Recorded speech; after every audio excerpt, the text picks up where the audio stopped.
रत्तम्मा नारियल की बंडी ढकेलते हुए सारा गांव घूमती है। कोई भी उसके पास नारियल नहीं खरीद रहा। उस गांव के सारी गलियां ऐसे घूमती हैं कि उसके पैर भी थक गए। का बेटा, माँ भूख लग रहा है माँ, ऐसे पूछने पर उसे रोना आ जाता है और रत्तम्मा को पता नहीं चलता कि वो क्या करे। तब वो एक जगह उसकी बंडी रोककर एक नारियल काटकर, आज के लिए खाकर अपना पेट भर लो बेटा, कल अच्छा खाना खिलाऊंगी, ऐसे कहकर अपने बेटे को देखते हुए अपने जीवन को कोसती है। मगर वो दोष किसको मानेगी, रत्तम्मा को समझ में नहीं आता। एक समय में रत्तम्मा बाकी गांव वालों की तरह ही छोटे मोटे कूली का काम करती थी, लेकिन उसे लगता है कि उसे उसका मेहनत का फल नहीं मिल रहा। इसी दुख में वो दिन गुजारती थी। कुछ ही दिन पहले रत्तम्मा का पति पी पी कर मर गया। घर के सारे पैसे वो अपने दारू में लगा दिया और घर में एक फूटी कौड़ी भी नहीं है। इसीलिए रत्तम्मा को क्या करे ये पता नहीं चल रहा था और उसे इसी बात का डर था कि वो अपने बेटे को कैसे पढ़ाएगी। एक दिन वो अपने घर के बरामदे में बैठकर यही सोचती रहती है कि वो पैसे कैसे कमाएगी। तभी फैसला करती है कि वो एक छोटा सा व्यापार करेगी। इसी सोच में वो जब सर उठाकर ऊपर देखती है, उसके घर के ठीक सामने मौजूद एक नारियल का पेड़ उसे नजर आता है। तब वो फैसला करती है कि वो नारियल बेचेगी। उसके फैसले के अनुसार ही वो अगले दिन उस गांव के जंक्शन के बीच में नारियल का एक छोटा सा बंडी लगाती है। लेकिन तब तक उसी जंक्शन पे दो और ऐसे व्यापारी थे जो नारियल बेच रहे थे। उन दोनों की वजह से रत्तम्मा का व्यापार ठीक से नहीं चलता है। इसी कारण 2-3 दिनों से रत्तम्मा की बंडी से सिर्फ 2 या 3 नारियल ही बिके थे। बाकी सारे वैसे के वैसे ही रह गए। ये देख निराश होकर रत्तम्मा ये फैसला करती है कि अगर वो गांव के सारी गलियां घूमकर बेचने की कोशिश करेगी तो कम से कम कुछ तो बिक जाएंगे।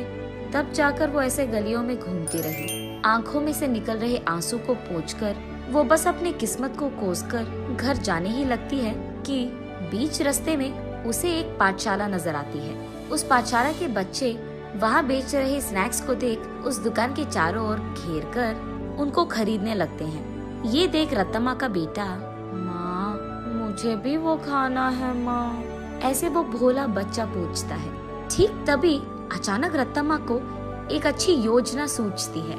तब वो उसके बेटे से ऐसे कहती है, हमारे पास उसको खरीदने के पैसे नहीं है बेटा, लेकिन घर जाते ही मैं तुम्हारे लिए एक बहुत अच्छी मिठाई बनाऊंगी, ठीक है?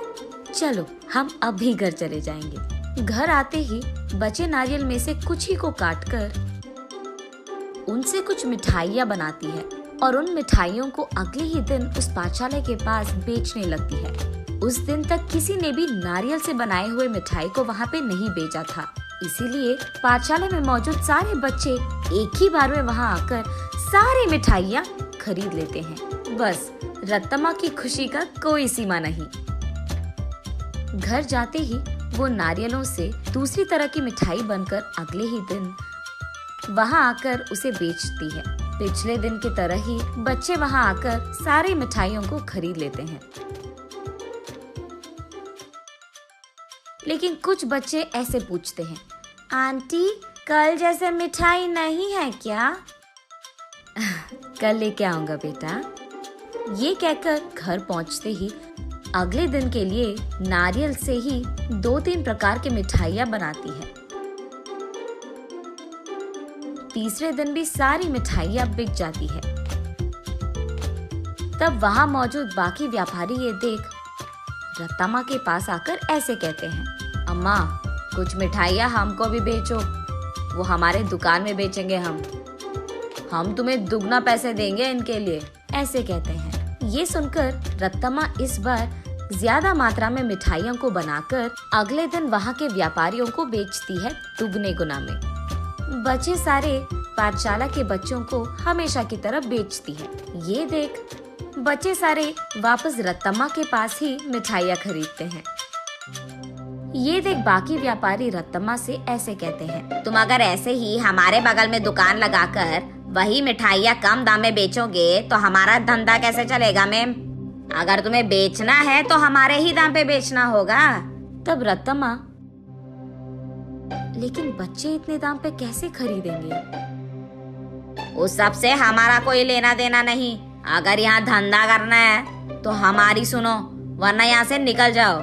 ऐसे कहते हैं। ये सुनकर रतम्मा उसके घर पहुंचकर बहुत सोचने लग जाती है। अगले दिन वो उस पाठशाला के पास एक बड़ा सा मिठाई का दुकान ही खोल देती है। उसमें सिर्फ नारियल से बनाई हुई मिठाइयाँ ही बेचती है।